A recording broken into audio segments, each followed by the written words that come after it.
sagantaan oolmaa koo keenya guyyaa har'aa jalqabee jira. Seenaa tokkoon sinitti hima. Balaalee gala bakkeetti. TV bana gaafa banu Aljeeziraa akka tasaa Aljeeziraa banee ture beektaa. Na dookumentaarii wayii jira. Dookumentaarii irratti miuzikiin dhagaan jiru ciisuun dadhabe.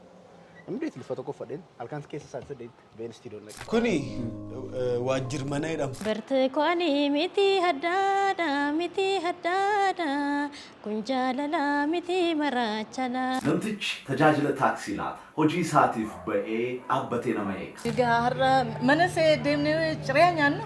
Atkiltii miti foon waddiiyyuu nyaadhu dheedhii malee. Buna danfisuu shaayee paastaa shiroo firfirii makanan hojjechaa ture.